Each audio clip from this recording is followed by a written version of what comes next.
Irmãos, nós começamos uma reflexão bíblica domingo passado sobre a igreja, sobre a visão de João do trono de Deus. Falamos o que ele viu, ou um pouco daquilo que ele viu, quando foi elevado em espírito aos céus. Na presença de Deus, contemplou o trono de Deus na eternidade. O Senhor reinando soberanamente, sentado no trono. E aí nós olhamos e vimos algumas características dos atributos de Deus, da grandeza de Deus, da santidade de Deus, do poder de Deus, do controle de Deus sobre a vida, sobre a história, em tudo, em todo o tempo. E depois nós nos prostramos diante de Deus e agradecemos o Senhor que dentro da sua grandeza e poder tem se lembrado de nós, tem intervido na nossa história, tem cuidado da nossa vida, tem olhado para as nossas dores, tem nos assistido, nos socorrido, tem nos dado boa companhia. Ainda bem que nós temos o Senhor sentado no trono. Tudo aquilo que nos assusta e nos apavora, não apavora o nosso Deus. E do seu trono de graça vem resposta à nossa prece. Coração que clama, encontra do Senhor salvação, saída, socorro. Então nós meditamos nisso aí, olhamos para essa parte do capítulo. Deixa eu só adiantar aqui, para chegarmos aonde nós vamos hoje. O trono de misericórdia, o trono de graça, o trono de justiça, o trono de santidade. E hoje então, vamos ver o trono de Deus, a sala de comando do universo, é uma expressão do reverendo Hernandes Dias Lopes com respeito a essa visão do trono. Hoje nós vamos ver outras verdades aqui, porque além de contemplar no trono o Senhor, João ainda contempla a igreja e os anjos. E hoje nós vamos nos voltar para a reflexão de aprendizado nesse texto sobre a presença da igreja e a presença dos anjos de Deus junto ao trono do Pai Celeste, na eternidade, na glória que o Senhor nos reserva pela sua grandeza, pelo seu poder, em razão de exercermos fé vitoriosa, fé salvadora em Jesus Cristo. O texto então é de Apocalipse 4, nós lemos o verso 1, 2 e 3, agora vamos ler de 4 a 11, tá? Acompanhe aí por gentileza, eu só vou pedir a Manu para ajudar na mudança do texto aqui, tá Manu? Quando eu pular aqui a leitura do verso 6 para o 7, e assim outros textos seguintes, por gentileza, faça a mudança também da tela para que os irmãos e as irmãs possam acompanhar, tá bom? Diante do trono de Deus, a visão do trono, eu começo a leitura no verso 4. Ao redor do trono há também 24 tronos, e assentado neles 24 anciãos, vestidos de branco, em cujas cabeças estão coroas de ouro. Do trono saem relâmpagos, vozes e trovões, e diante do trono ardem 7 tochas de fogo, que são os 7 Espíritos de Deus. Há diante do trono como como que mar de vidro, semelhante ao cristal, e também no meio do trono, à volta do trono, 4 seres viventes, cheios de olhos por diante e por detrás. O primeiro ser vivente é semelhante ao leão, o segundo é semelhante ao novilho, o terceiro tem o rosto como que de homem, e o quarto ser vivente semelhante à águia que está voando. E os 4 seres viventes, tendo cada um deles respectivamente 6 asas, estão cheios de olhos ao redor e por dentro, não tem descanso, nem de dia, nem de noite, proclamando: Santo, Santo, Santo é o Senhor Deus Todo-Poderoso, aquele que era, que é e que há de vir. Quando esses seres viventes derem glória e honra e ações de graças ao que se encontra sentado no trono e ao que vive pelos séculos dos séculos, os 24 anciãos prostrar-se-ão diante daquele que se encontra sentado no trono, adorarão o que vive pelos séculos dos séculos, depositarão as suas coroas diante do trono, proclamando: Tu és digno, Senhor e Deus nosso, de receber a glória, a honra, o poder, porque todas as coisas tu criastes, sim, por causa da tua vontade, vieram a existir e foram criadas. Deus abençoe nosso coração na reflexão que fazemos da sua palavra. Nessa noite nós vamos ter a oportunidade de receber, por pública profissão de fé, o nosso irmão Mauro Canelhas, recebê-lo como membro comungante da igreja. Então eu quero pedir aos irmãos licença para que em alguns momentos eu possa me voltar aí ao Mauro, viu, Mauro? Relembrar algumas coisas preciosas referente à fé, referente ao reino de Deus, ao reino dos céus, que aqui na sua palavra nos é revelado também. Diante do trono de Deus, o que mais João vê? É claro que além de Deus sentado, ele vê a igreja de Cristo. A igreja de Cristo em uma posição de destaque, em uma posição de honra. A igreja, os lavados, os remidos pelo sangue do Cordeiro, que se encontram já diante do Pai, 24 anciãos, glorificando a Deus diante do trono. 12 representam, irmãos, a igreja da velha aliança, as tribos de Israel, as 12 tribos, firmados na aliança de Deus junto a Abraão. A era da lei, a era da obediência, dos mandamentos, estabelecido por Deus para o seu povo, Israel, e aqueles que puderam exercer a sua fé e a sua confiança no desafio de fé que Deus trouxe a cada pessoa no seu tempo, e puderam manifestar diante de Deus a sua confiança e a sua obediência, e fizeram parte dessa aliança de Deus com o seu povo. Esses homens e essas mulheres são representadas por essas 12 tribos, por esses 12 anciãos, que estão agora representando a totalidade da igreja de Cristo da velha aliança, que já se formou, que já se concretizou, que já está plena, completa, porque já amaram o Senhor, já expressaram ao Senhor fidelidade, já renderam ao Senhor a sua obediência, e fazem parte da igreja de Cristo, e vão reinar com Cristo, e vão estar diante do trono de Deus, glorificando ao Senhor para todos sempre, na eternidade. É o que João contempla, os fiéis da velha aliança, glorificando a Deus, rendendo honra ao Senhor e ao Cordeiro, diante do trono. Os outros 12, é claro, representam os 12 apóstolos da igreja da nova aliança, a igreja da aliança da graça de Deus, manifesta pelo amor de Deus em Cristo Jesus na cruz do Calvário. Essa igreja ainda não completou o número dos seus chamados, dos seus santos, dos seus salvos. Ela segue proclamando o Evangelho, segue sustentando a fé, segue aqui nos dias de João, segue nos nossos dias, sofrendo também as suas lutas, as suas dores, os seus desafios, mas não negando o nome de Cristo, enfrentando as suas barreiras, enfrentando os seus obstáculos, mas crescendo e expandindo até os confins da terra. Essa igreja estava ali nos dias de João e está hoje nos nossos dias. É uma igreja que nós vamos ver no Apocalipse, que ainda vai completar os números dos seus santos, o número dos seus servos. E nós temos visto no dia a dia da nossa vida, e João também contemplava isso, sinais do final dos tempos, sinais que nos colocam no coração o aguardar da vinda de Cristo em qualquer momento, a qualquer instante. Cristo pode romper os céus novamente, para vir junto à terra, não para salvar mais o perdido, mas para resgatar a igreja, comprada pelo seu sangue. É a noiva que se prepara para as bodas do Cordeiro. E muitas coisas nós já contemplamos, os terremotos, as epidemias, a maldade do coração humano, a ciência se multiplicando, cada vez mais. São sinais de que Cristo pode vir a qualquer momento. Diz a Bíblia, e nós já vimos isso, que ele vem como ladrão, não avisa, não sabemos quando, mas virá, e todo olho verá e toda língua confessará que Jesus Cristo é Senhor.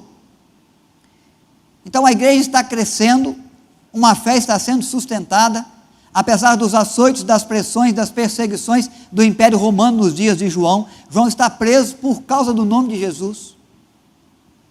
É o último dos apóstolos vivo. Os outros todos já foram mortos, martirizados. Uma tentativa dos judeus, depois do Império Romano, de fazer calar a igreja, mas quanto mais a igreja é pressionada, mais ela vive a sua fé autêntica, mais acrescenta ao Senhor dia a dia os que vão sendo salvos. Muita gente morrendo, muita gente sendo martirizada, e o número de cristãos sendo multiplicado cada vez mais. A ponto do Império mais tarde, 313 da era cristã, ter que se render à igreja, e tornar a igreja a religião oficial do Império. Tamanho o número dos cristãos e tamanho a força do cristianismo nos dias de Constantino, imperador de Roma. Mas aqui nos dias de João não, é Domiciano, é mais perverso que Nero, assola muito mais a igreja, pressiona muito mais a igreja, bate muito mais na igreja, produz muito mais mártires na vida da igreja, muito mais órfãos, muito mais viúvas, muito mais pais perdem seus filhos.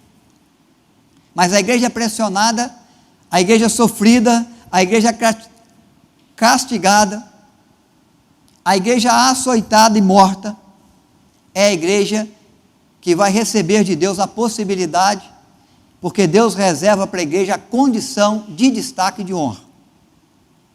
Então essa palavra é de conforto para a igreja que está sofrendo muito com a perseguição, que está passando por muitas dores, que está enfrentando desafios sérios, graves, que está sendo pressionado demais.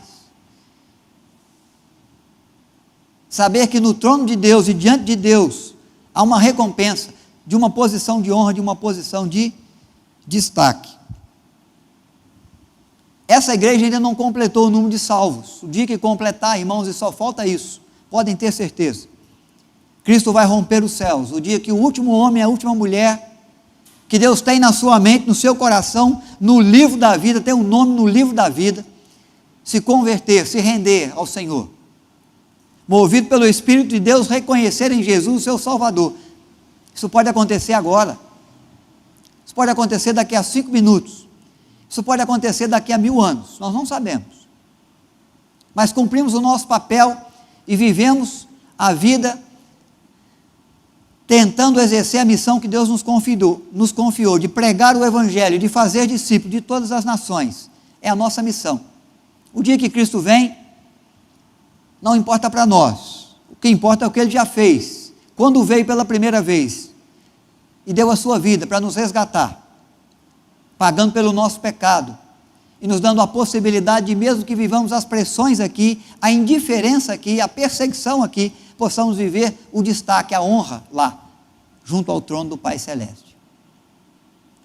Então são 24 anciãos, que representam a totalidade da igreja. Um grupo já se completou, o outro está para se completar a qualquer momento.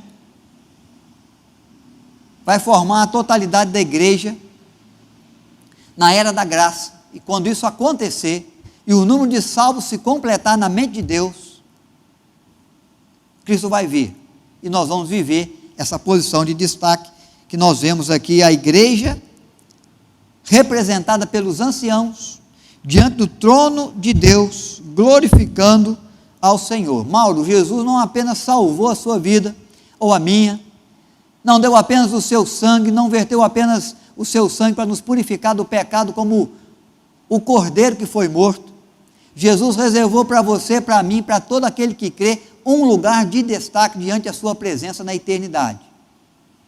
Nós vamos nos assentar nos tronos, para reinar com o Senhor, e para julgar os povos com o Senhor. É isso que Apocalipse nos informa, uma mensagem nova, um revelar novo, sobre a condição de vida da igreja na eternidade. A promessa de Deus para nós, de que nós não apenas vamos ser salvos, mas vamos reinar com Cristo por toda a eternidade. Somos reis, somos sacerdotes. Se você olhar para a primeira carta de Paulo aos Coríntios, e faça isso, capítulo 6, verso de número 2 e verso de número 3, você vai ver Paulo revelando aos coríntios, Deus é aquele que vai nos levar à eternidade, e quando nós assumimos a nossa condição de reis e sacerdotes, nós vamos julgar com o Senhor Jesus os homens e os anjos decaídos, os demônios, o próprio diabo, que vai ser condenado ao inferno, porque não tem sobre as suas cabeças o sangue do Cordeiro, que foi morto, que nos purifica de todo pecado. Nós que cremos, nós que confiamos, já temos o sangue de Cristo, e o sangue de Cristo nos purifica, nos limpa de todo pecado, e o salário do pecado, que é a morte, não pode mais nos alcançar, porque o dom de Deus, gratuitamente, pela morte e pela ressurreição de Cristo, manifesta graça para nós, concedendo vida eterna, vida abundante, vida com o Senhor, no seu reino, para todo sempre. Então a posição da igreja que está sendo massacrada, que às vezes é questionada, que sofre às vezes a zombaria do mundo, dos homens, em razão da sua fé, em razão do seu princípio, do seu valor, da sua dedicação e obediência ao Senhor, da sua fidelidade àquele Deus que é fiel, vai se acabar e as coisas vão se inverter. Na posição de destaque, irmãos, observem bem, a igreja não é a igreja presbiteriana do Brasil, não é a igreja batista ou metodista ou assembleia, é a igreja de Cristo lavada e remida pelo sangue de Cristo, por isso tem as suas vestiduras brancas, porque em razão do nosso pecado somos manchados, somos envolvidos em sujeira, em podridão, e a nossa roupa, conforme Paulo bem nos lembra em uma das suas cartas, é como trapo de imundície, tamanha sujeira, tamanha corrupção do pecado, da iniquidade que praticamos, do erro que cometemos, mas não por uma atitude nossa, mas uma atitude de Deus, no manifestar do seu amor em Cristo Jesus, um sangue foi derramado que nos purifica de todo pecado, não por merecimento nosso, mas por ação divina e bondade divina. Jesus se entregou por nós, assumindo na cruz a nossa culpa, pagou o alto preço da nossa justificação.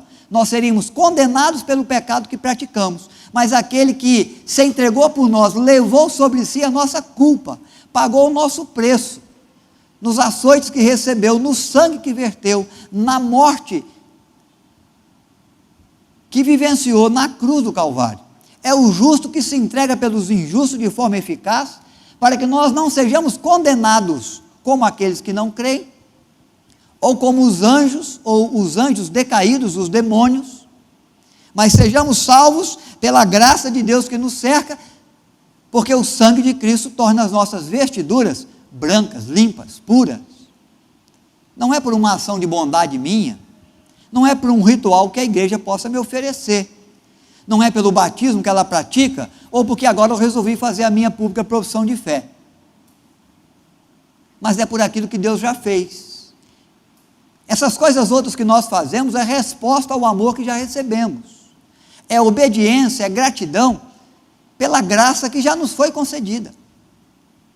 Deus já fez, Jesus já se tornou o caminho, Ele já pagou o preço, Ele já lavou a alma do ser humano nos pecados, alvejou a nossa alma, o nosso coração, tornando-nos mais alvos que a neve.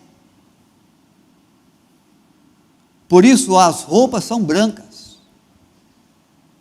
é sinal da justificação. A incumbência da igreja diante do trono de Deus, o que a igreja vai fazer na eternidade, nos céus? Primeiro, ela vai reinar com Cristo, como conselheiros, quem sabe, do reino, como aqueles homens que se sentam com o rei na tábua redonda, para governar, para decidir nas ações, e a igreja assentada no trono vai ser instrumento de juízo de Deus para julgar aquele que não creu, aquele que zombou da igreja, aquele que afligiu a igreja, aquele que promoveu o martírio na igreja, aquele que cuspiu no rosto de Cristo, aquele que queria desacreditar o nome da igreja, aquele que perseguiu a igreja, que feriu a igreja, que maltratou a igreja. Há um lugar de destaque, é isso que Deus está dizendo para João: avisa o meu povo que a condição deles não é a condição que o Império Romano submete, é a condição de reis e sacerdotes. E eles vão reinar comigo, numa posição de honra, e eles vão reinar e participar do reino, e vão ainda julgar aqueles que não creram.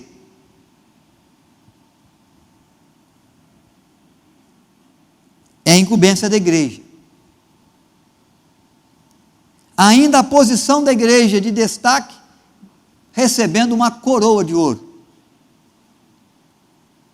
Temos que nos voltar para Apocalipse capítulo 2, versículo 10, que diz que aquele que é fiel até a morte, e considere fidelidade até o momento que você for morrer, ou fidelidade até diante da ameaça de morte, não arredando o pé, não negando o nome de Cristo, de jeito nenhum, diante das propostas que o mundo tem, diante das pressões que o mundo faz, para que caiamos em pecado,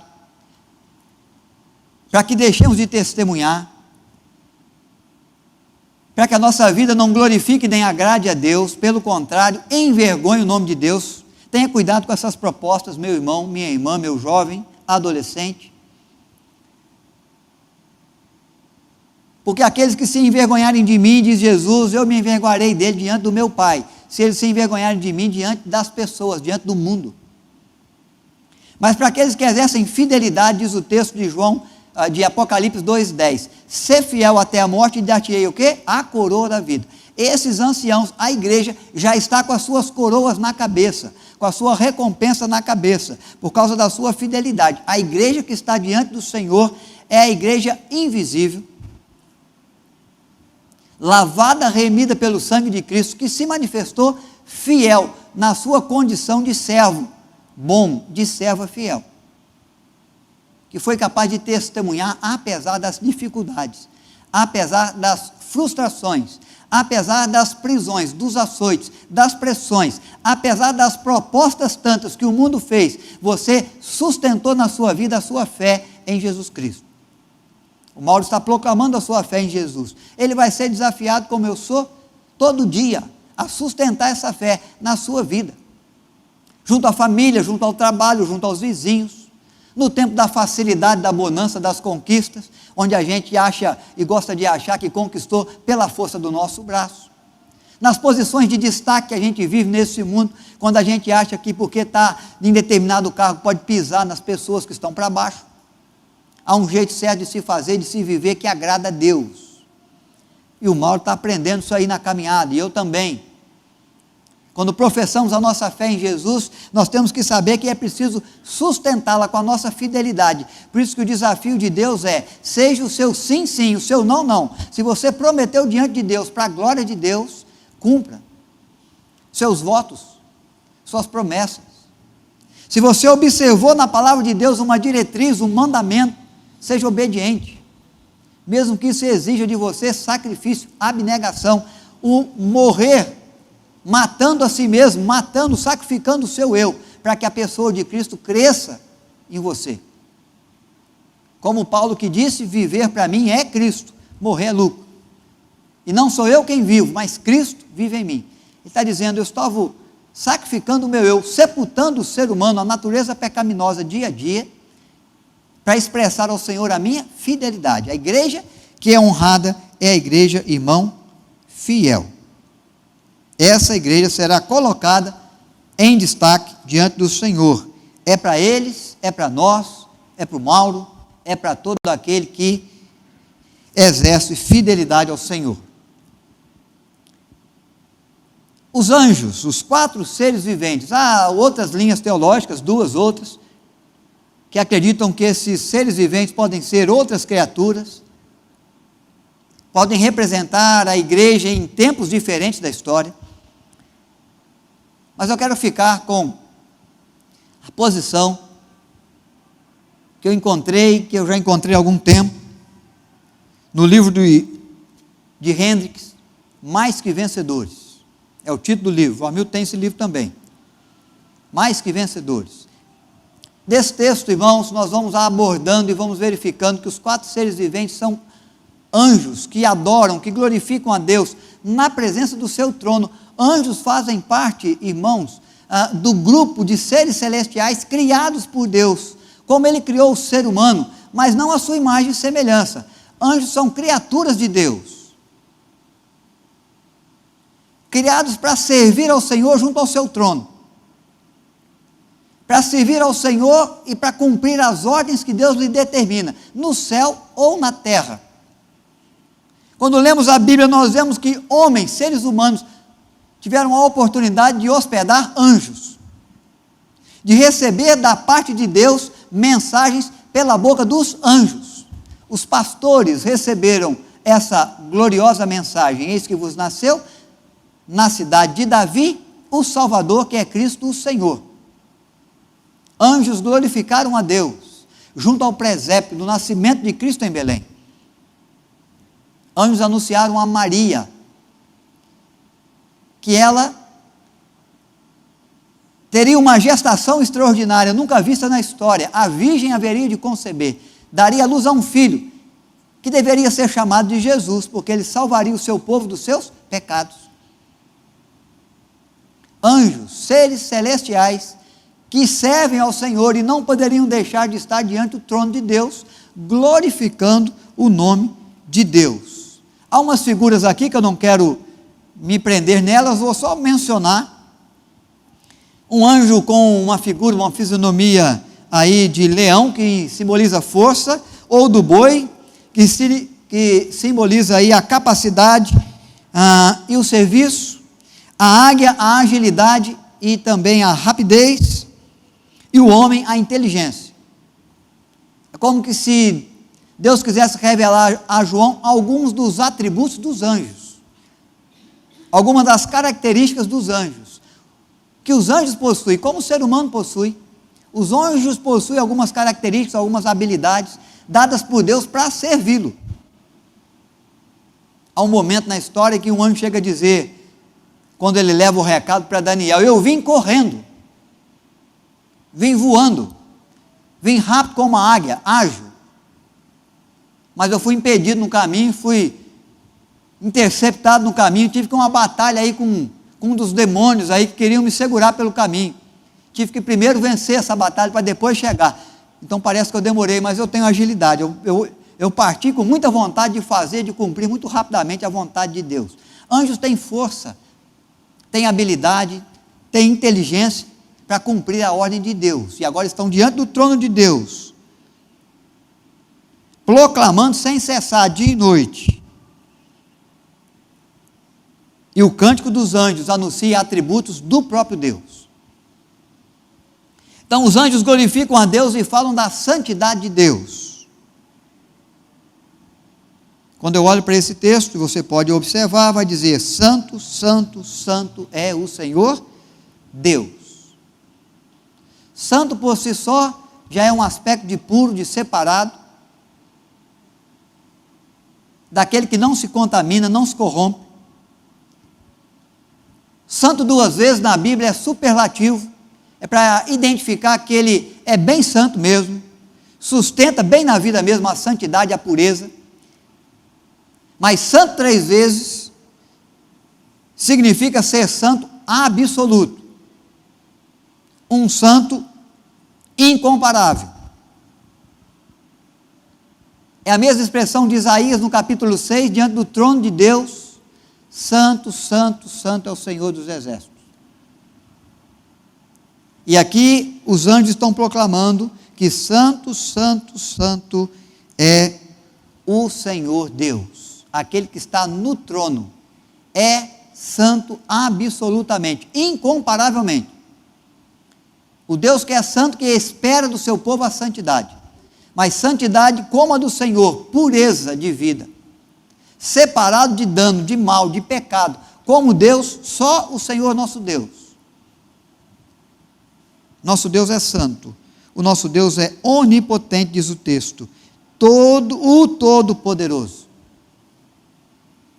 Que expressão forte para nós, irmãos, para a igreja. Saber que somos servos, somos servas, filhos e filhas do Todo-Poderoso. O que isso representa para você? Você é filho daquele com quem ninguém pode, daquele que, querendo agir, ninguém pode impedir, daquele que, se abrir uma porta para você, ninguém é capaz de fechar, daquele que, se desejar te corrigir, te doutrinar, ninguém vai poder impedir, nem você mesmo, com toda a sua rebeldia, com toda a sua meninice, com toda a sua pirraça, com todo o seu jeito de querer continuar do jeito que você está e fazendo e vivendo do jeito que você vive. O momento em que Deus determinar, o Todo-Poderoso vai te quebrar, vai te colocar no caminho, vai fazer com que você caia em si, observe o seu caminho, o seu propósito, as suas veredas, e retorne à casa do Pai. Lembra da parábola do filho pródigo? Ele resolveu seguir o caminho. Deus deixou, o pai falou, pode ir, pega a parte dos bens que lhe cabe, e vai. E ele saiu gastando dissolutamente os recursos e a vida. Mas houve um momento que a voz do Todo-Poderoso se ergueu e disse: agora é momento de voltar, daqui para frente você não vai mais, agora é daqui para a casa do Pai. O mal perambulou por aí também. Foi buscar os próprios caminhos, os próprios anseios de alma, os próprios prazeres da vida, como todo ser humano. Como todo homem e mulher tem inclinação para fazer. E Deus veio falando ao coração dele, e um dia Deus disse para ele, muito claramente: Mauro, é hora de voltar. É hora de regressar à casa do Pai, à presença de Deus. E ele caiu em si. E ele começou a dirigir os passos para a casa de Deus, e encontrou o Senhor de braços abertos para recebê-lo, não como escravo, mas como filho. Trouxe o Senhor para ele as sandálias nos pés, o anel no dedo,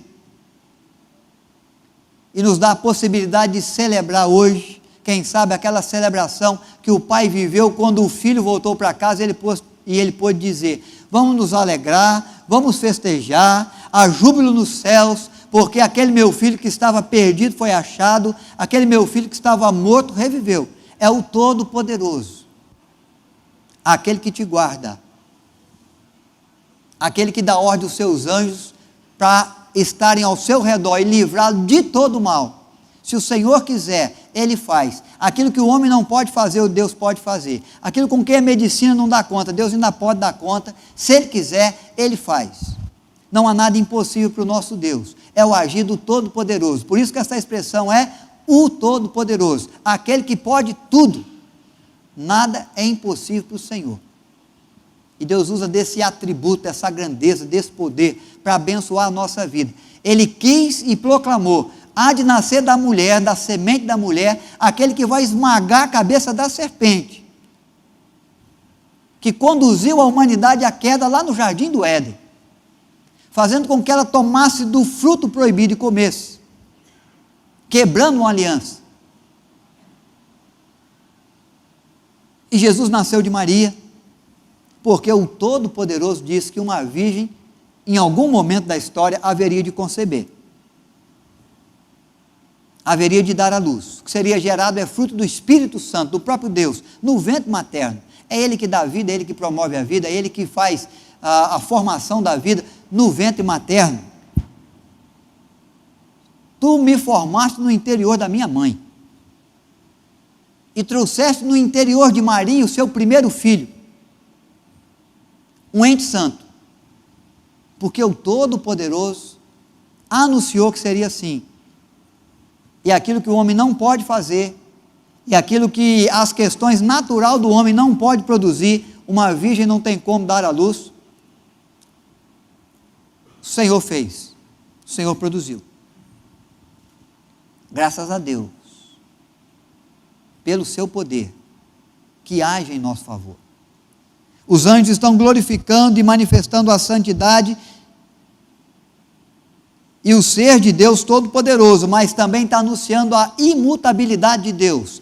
Ele é o que era, Ele é o que é, Ele é aquele que há de vir. O tempo vai passar, Deus é o mesmo, desde a criação de todas as coisas, até a eternidade que Ele vai viver com a igreja, para todo sempre. Deus não muda o seu caráter, não muda o seu poder, não muda a sua forma de ser, de agir. Deus não muda. Deus preserva a sua fidelidade mesmo na nossa infidelidade. Deus continua nos amando, apesar de, às vezes, o ser humano odiar seu nome, a sua palavra, cuspir no seu rosto. Deus não pode negar a si mesmo. Deus é fiel, Deus é amor, Deus é imutável. O mesmo ontem, o mesmo hoje, o mesmo de cada dia. O Rei dos Reis, o Senhor dos Senhores. Os reinos dessa terra caem, os homens mudam, os governos são destruídos. Hoje há um império, amanhã não há mais. O Império Romano teve a sua força, o seu brilhantismo. Hoje é como nada, apenas uma grandeza na história, na lembrança. Mas o nosso Deus continua no trono, que Ele sempre teve, irmãos, antes da criação de tudo. Quando Ele formou todas as coisas, Ele já era o Deus onipotente, já é o Deus que reinava, já é o Deus que estava sentado no trono, e permanece no trono, e vai ficar no trono, para todo sempre, por toda a eternidade, reinado sem fim, porque o nosso Deus é Deus poderoso, é Deus que reina, ontem, hoje e sempre. O Senhor onipotente reina, aleluia, diz os anjos diante do Cordeiro, o Rei soberano, que reina para sempre. E como se não bastasse, irmãos, canta-se os anjos, mas canta-se também, glorifica-se também a igreja. Olhe para o texto, os 24 anciãos, verso 10. Prostraram-se diante daquele que se encontra sentado no trono. Adorarão ao que vive pelos séculos dos séculos, depositarão as suas coroas diante do trono, proclamando: Tu és digno, Senhor e Deus nosso, de receber a glória, a honra, o poder, porque todas as coisas criaste, sim, por causa da tua vontade vieram a existir e foram criadas. A igreja também louva e adora, e se prostra diante de Deus, e declara que o nosso Deus, triuno, Pai, Filho e Espírito Santo, o ser santo, todo-poderoso, imutável, é merecedor de fato de toda a adoração. Eles se prostram, porque diante da santidade de Deus não dá para a igreja ficar de pé, ela se dobra, ela se lança aos seus pés, ela reconhece a sua soberania, a sua grandeza, o seu poder. Ela sabe que ela pertence ao Senhor, e ela pertence ao Senhor a começar pela criação, porque ela diz: o Senhor merece toda a honra e glória, porque o Senhor do nada fez tudo. O Senhor ergueu a sua palavra, e aquilo que não existia, passou a existir. E nenhum ser humano é capaz de criar alguma coisa apenas com o poder da palavra, mas somente Deus é capaz de pensar e falar, e as coisas começarem a existir, do jeito que Deus pensou e falou. E nós sabemos, irmãos, que o Deus triuno está presente na criação, basta ler os 3 primeiros versículos de Gênesis. No princípio criou Deus o céu e a terra, o Pai Criador se manifesta aí. A terra era sem forma e vazia, e o Espírito de Deus pairava sobre as faces das águas. E disse Deus: haja luz, e houve luz. E João declara para mim e para você no Evangelho de João, no capítulo 1, de que o verbo, a palavra que estava no princípio, por intermédio do qual foi criada todas as coisas, porque se não fosse a palavra de Deus as coisas não viriam a existir, é a pessoa de Cristo. O verbo se fez carne, habitou entre nós e manifestou entre nós a glória do Filho unigênito do Pai. O Deus triuno, criador de todas as coisas, só pelo fato de criar, tem o direito de todo louvor, toda honra e toda glória. Fomos criados para a honra e glória de Deus. A criação proclama a glória de Deus, diz o Salmo 19. Os céus proclamam a glória de Deus, e o firmamento anuncia as obras das suas mãos. Um dia discurso, outro dia. Uma noite revela conhecimento, a outra noite, às vezes não há linguagem, não há palavra, mas sobre toda a terra faz ouvir a sua voz. O revelar de Deus dos seus atributos, do seu poder, da sua sabedoria, da sua capacidade, das coisas criadas. Não há como avaliar a beleza da criação, a grandeza da criação e achar que Deus não existe. E proclamar que a criação é fruto de um ato evolutivo, é proclamar contra o trono de Deus. e precisa ser combatido pelos irmãos cristãos nas universidades. Porque é uma grande falácia que atenta contra a grandeza de Deus e o poder de Deus de criar do nada todas as coisas.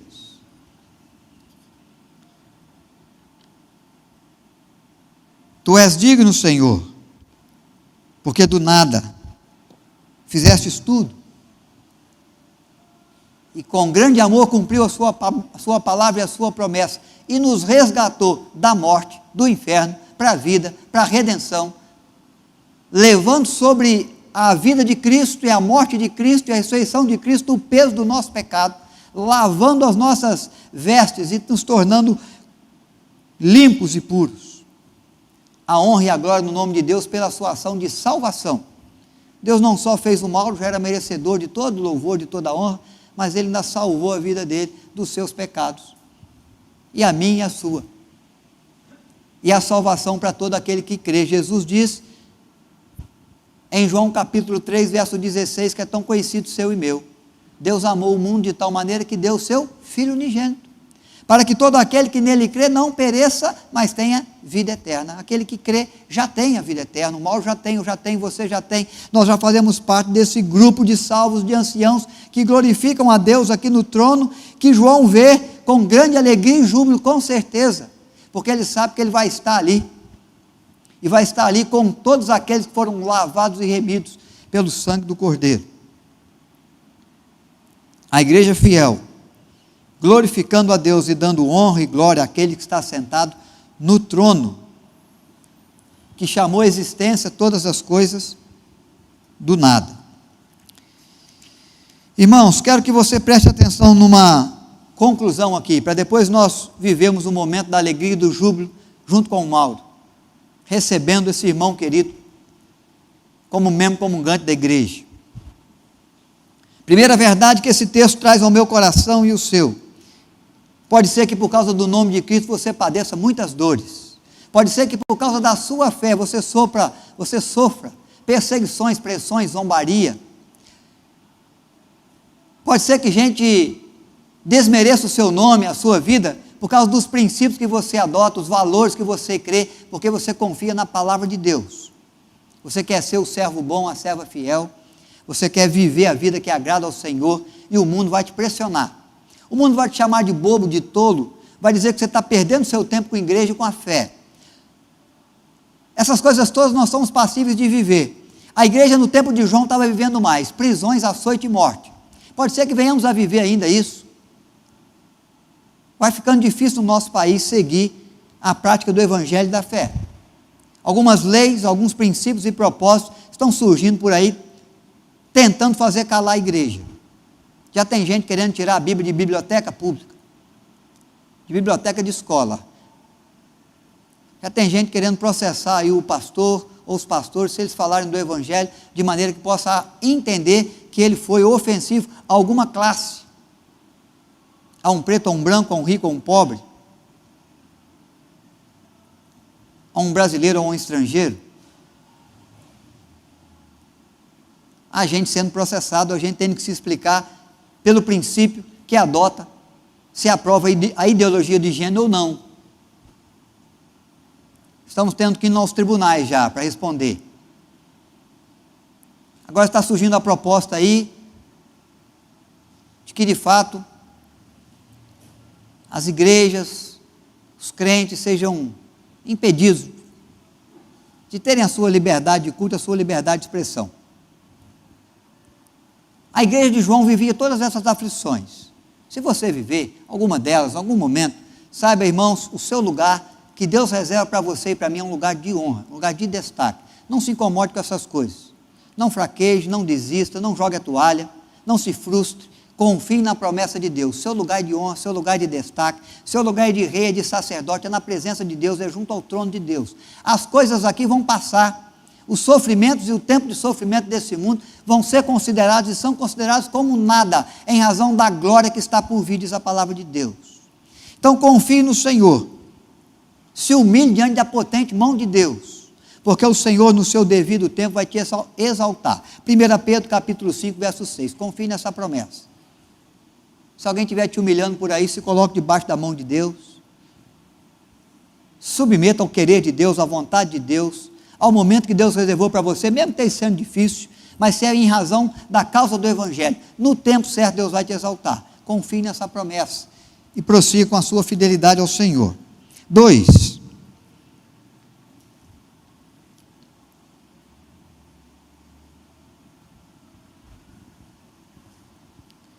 Você é parte da igreja fiel. Mantenha a sua fidelidade ao Senhor. A igreja fiel vai estar diante do trono de Deus, gozando da graça de reinar com o Senhor e de julgar a terra. E os demônios, e aqueles que feriram a igreja. O Deus que está no trono é Deus justo, é Deus santo, é Deus imutável, é Deus que te ama, é Deus que pode cuidar de você, é Deus que tem todo o poder para fazer em favor da sua vida muito mais do que você pede, do que você pensa. Nosso Deus é poderoso para fazer mais do que pedimos ou pensamos pelo seu poder que nós opera. Confie no cuidado de Deus para essa vida e saiba que Deus já cuidou para a vida eterna de forma muito gloriosa, muito grandiosa, para você e para mim viver vida de paz, vida de gozo, vida de rei e sacerdote. Confie no Senhor, irmãos. Ele é o Todo-Poderoso. Se Ele quiser, Ele te livra. Se Ele quiser, Ele te salva. Se Ele quiser, Ele te cura. Se Ele quiser, Ele te dá força para transpor os obstáculos. Se Ele quiser, Ele te faz vencer os inimigos. É tudo diante de Deus. Vamos nos humilhar diante da mão de Deus, vamos saber que o Deus Todo-Poderoso há de agir por nós, há de agir em nós e através de nós. A igreja fiel é a igreja que é sustentada pelo poder de Deus, que opera em seu favor. Terceira verdade que esse texto traz ao meu coração, que eu quero compartilhar para você. Nós, como igreja, como povo de Deus, temos que nos prostrar diante de Deus, com louvor, com adoração, com honra e com glória, porque o Senhor é merecedor. Não importa se a sua vida não está caminhando bem, não importa se a resposta de Deus para você hoje foi não, não vou fazer. Não importa se Ele fechou a porta que você gostaria que Ele abrisse. Não se importe com essas coisas. Só em razão do que Deus já fez, Ele é merecedor de toda a honra, de toda a glória. Em razão de quem Deus é. O Mauro pode pensar assim: agora eu vou ser cristão, vou estar afiliado à igreja presbiteriana, não vou ter mais problema. Minha vida vai ser uma vida de bonança. Nada disso. Mas se Deus fechar a porta para você, irmão, sabe que Ele tem um cuidado maior, uma graça maior. Glorifica ao Senhor. No tempo fácil, no tempo difícil. Às vezes é fácil glorificar a Deus no tempo da conquista. É fácil cantar quando brilha o sol, diz o poeta. Mas pode tu cantar quando o mal surgir. É essa hora que Deus quer que você glorifique o nome de Deus, sabendo de que se é da vontade de Deus, é para a honra e glória de Deus, a Deus toda a glória.